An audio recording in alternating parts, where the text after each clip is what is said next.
Hello everyone, I'm Master Kshitij Kailas Dave, currently doing MTech in Tunnel Engineering from MIT Valpis University, that is in Pune. So I have taken a topic as dealing with saturated zone and groundwater inflow in urban tunneling with TBM as my MTech project thesis work. And I'm doing this project under the guidance of Professor Dr. Ganesh Shingle sir, who is a PhD in Geotechnical Engineering from College of Engineering Pune. So let's start our presentation. So I will start my presentation with discussing two case studies in which as you can see, the first case study is a worst ever disaster in the history of Indian mining. That is the Bihar Chasnala Colliery disaster. So this disaster was occurred in Bihar on December 27 in 1975 and called as a worst disaster because 380 coal miners were buried alive under the tons of water and earth at Chasnala. So as we see the location of Chasnala, the Chasnala is situated on the north bank of river Damodar in the eastern fringe of Zaharia coalfield of district Dhanbad in Bihar. And this project was owned by Indian Iron and Steel Company Limited.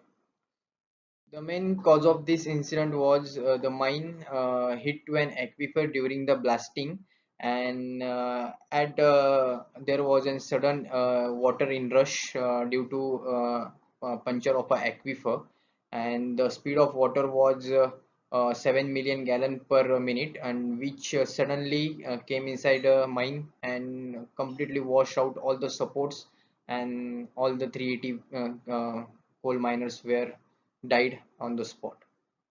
The second case study is a recent case study which was occurred in Kolkata Metro Rail Corporation, that is a East-West Metro corridor in Kolkata. The incident is also known as a Bowbazar accident, which gave tremendous amount of destruction to the surface building.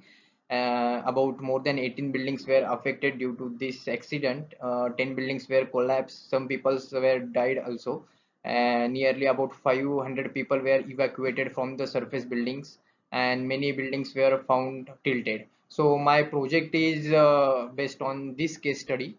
So let's move ahead. So the main incident of Kolkata was at morning on August 31st, 2019. At Bowbazar, the entire area started shaking, and the residential thought that there might be an earthquake.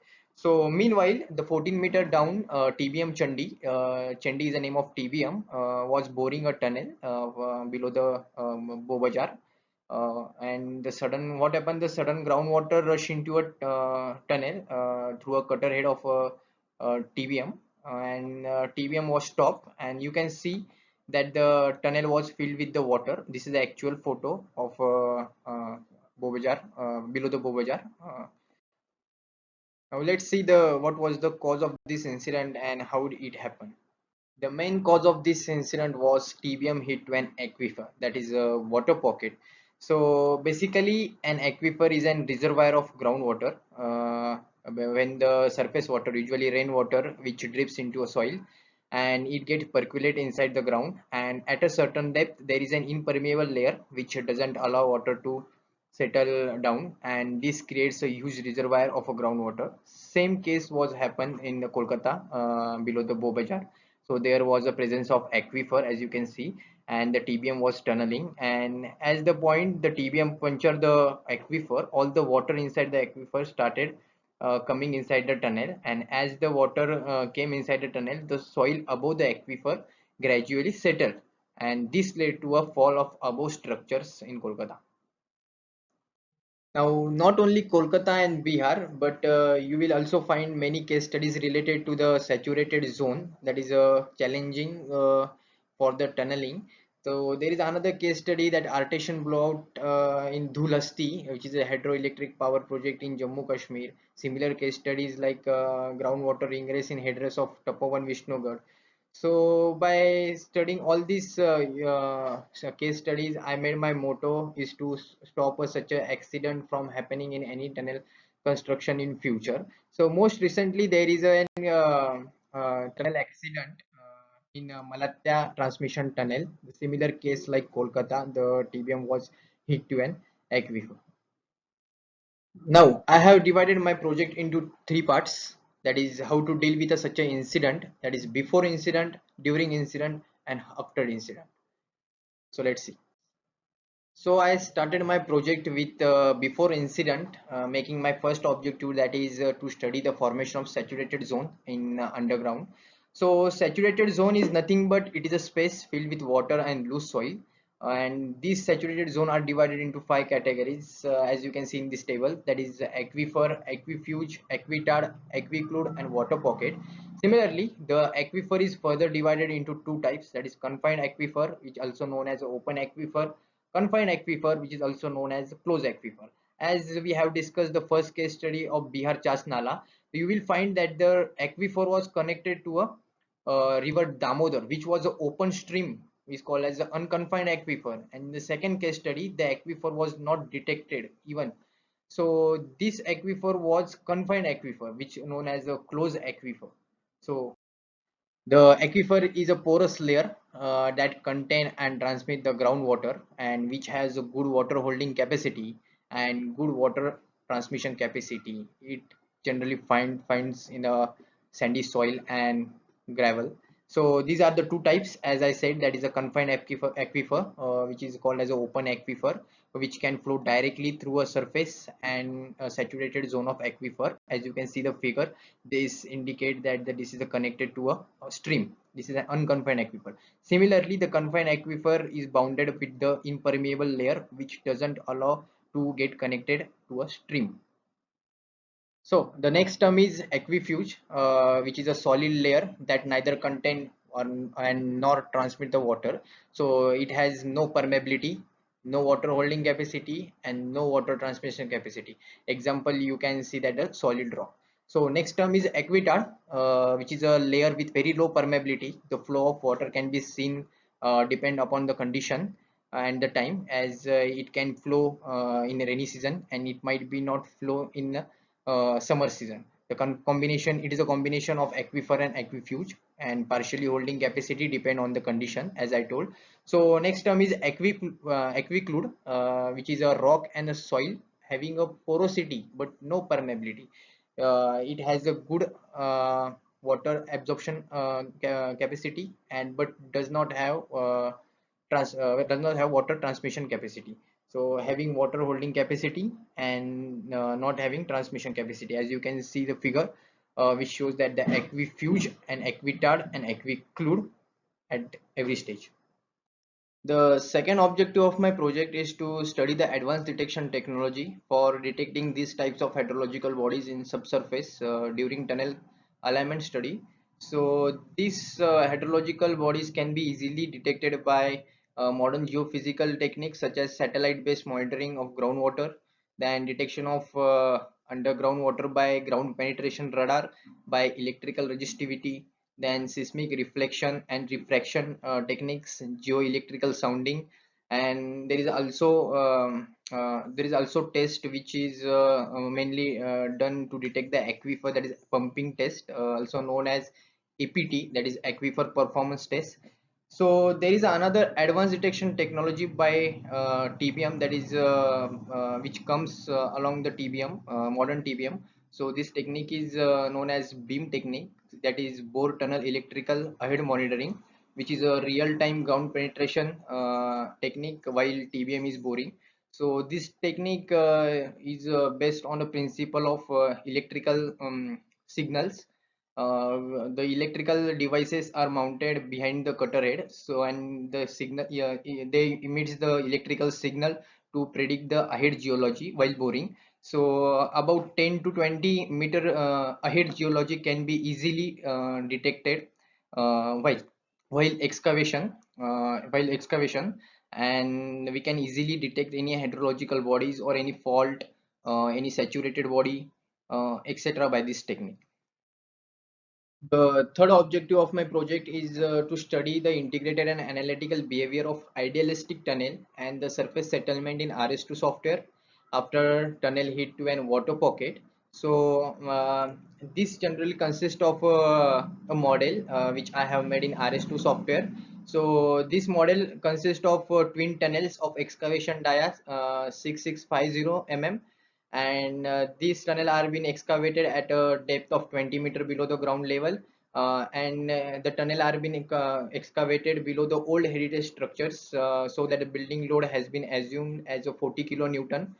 There is an presence of water pocket, which is a 6 meter long, and height is about 2 meter. And the water table, as we know that the Kolkata doesn't receive more rainfall in the rainy season, and the average water table at Kolkata is around 14 to 16 meter. So I have considered a water table to a 13 meter below the ground level, and the center to center distance is 15 meter. And the my model is consists of 8 soil layers, which is all consolidated clay layers, starting with the fill materials, clay silt, silty clay, clay silt, then sandy silt, silty clay, etc. So the boundary condition, as you can see that the surface boundary condition has made free for modeling purpose, and the side boundary of a model is restraint x, so that the only vertical displacement is allowed at this moment. So this is a integrated behavior obtained from the result of RS2 software, which is the finite element analysis have been done with the model. So the result is at in situ ground condition when both the tunnels are going to be excavated, and this is the initial stage. You can see that the water table is at 13 meter below the ground level, and the surface displacement is 000 mm. And you can see in this figure that the location of water pocket is been shown, and this is a second tunnel, and which will be going to hit the water pocket at the crown. So the surface displacement at the first state, that is in situ ground condition, is found to be 0.0 mm. So next stage, at the next stage, that is a excavation of first tunnel. When we start the excavation of first tunnel, the result was obtained that the maximum surface displacement was found to be 29.1 mm, which was the maximum displacement, and the total displacement at a tunnel crown. You can see that at this point at the tunnel crown found to be 14.7 mm, and the total displacement at tunnel invert was found to be 8 mm. Similarly, when at a next stage, that is a composite lining, which includes the segmental lining, that is 275 mm, and grout of 150 mm. So the maximum surface displacement was found to be 25.2 mm, and the total displacement at a tunnel crown, means at this point, was found to be 8.1 mm, and the total displacement at a tunnel invert was found to be 0.3 mm. So as we start the tunneling excavation of second tunnel, so this was point where the TBM was going to hit an water pocket. So the maximum surface displacement was noticed at a stage of excavation of second tunnel. The surface displacement was found to be 31.6 mm, whereas the total displacement at tunnel crown was found to be 17.5 mm. So now the situation is like that the TBM is being hit to an water pocket, and all the water inside the pocket will come inside the tunnel, and there is a formation of cavity after all the water will come inside the tunnel.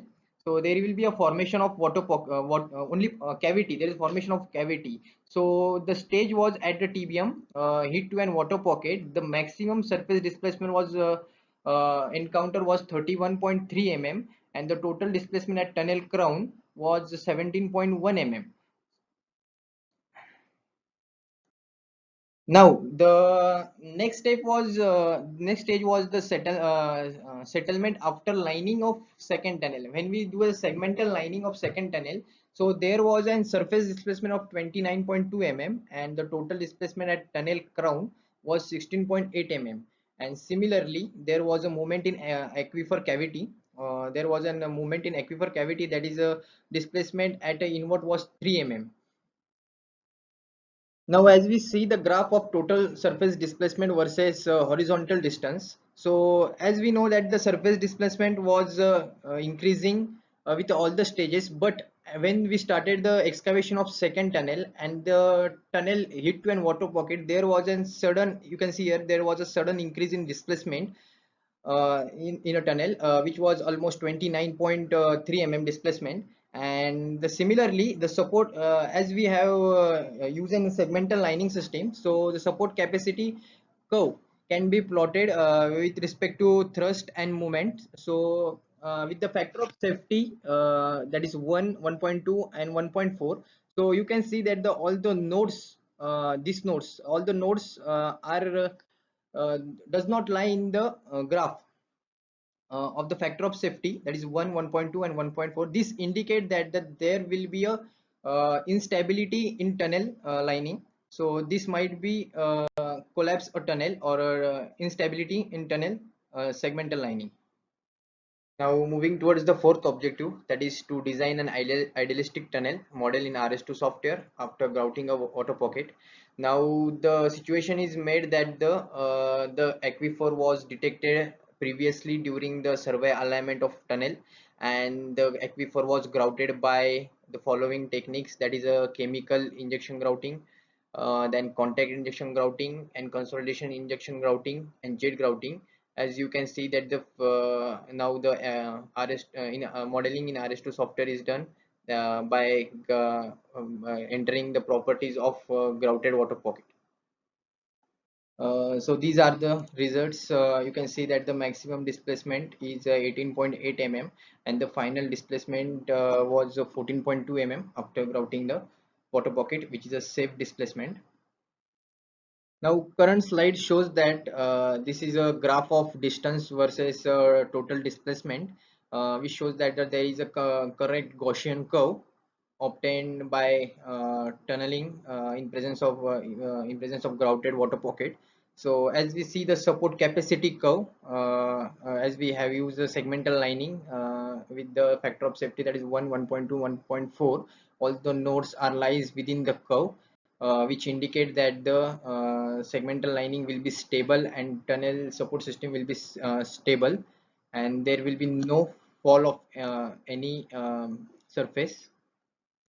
Now as we compare the results of both the cases, that the maximum displacement was found to be 31.6 mm, which was started with the excavation of second tunnel in presence of water pocket, and similarly the result was found to be 18.6 mm after grouting the water pocket, and the final settlement in the presence of water pocket was 29.2 mm, and the final settlement after grouting was 14.2 mm. So as we see, the maximum settlement is 13.6 mm, which is a huge, which can give rise to any fall of building above the surface settlement.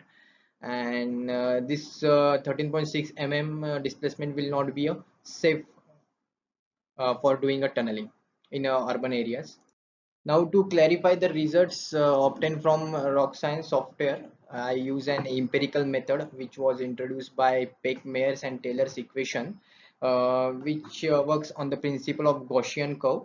So by obtaining the Gaussian curve, by equalizing the Gaussian curve from RS2 software and empirical equation, we can correlate the results. So this was the formula in which the S is a theoretical settlement curve, S max is the maximum short-term settlement curve at a tunnel center line. VL will be the volume loss of ground.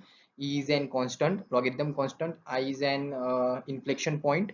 You can see that inflection point in the figure. Then D is a lateral distance, and X is a lateral distance from the center line of first bore tunnel. So these are the results obtained from empirical method, and in which the maximum displacement was encounter of 13.2 mm at a lateral distance of 2.5 meter.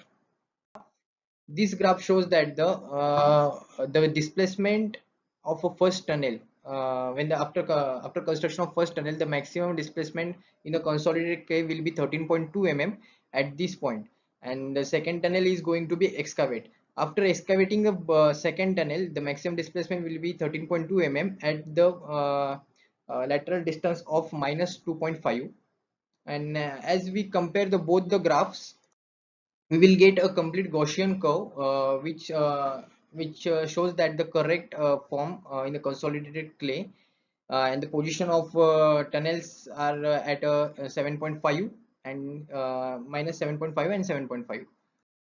When we compare the both the results, that is empirical Gaussian curve with the RS2 Gaussian curve, we will find out that there is not much difference in surface displacement, and the Gaussian curve shows the similar pattern as you can see in the both the graphs. Now, after studying all the final results from this table, it says that the disaster cannot be stopped, but it can be mitigated by reducing the damage. As we seen that both the cases, it is noticed that if the water pocket in first tunnel was detected previously by any geophysical techniques and grouted by grouting techniques, then there will be only 14.2 mm displacement as a final surface settlement after completion of tunneling, and this value lies within the permissible limit of tunneling in soil. So finally, I thank SYTA, ITAYMs, and TAIYMs for giving me this opportunity to present my research project at this platform. And thank you, everyone.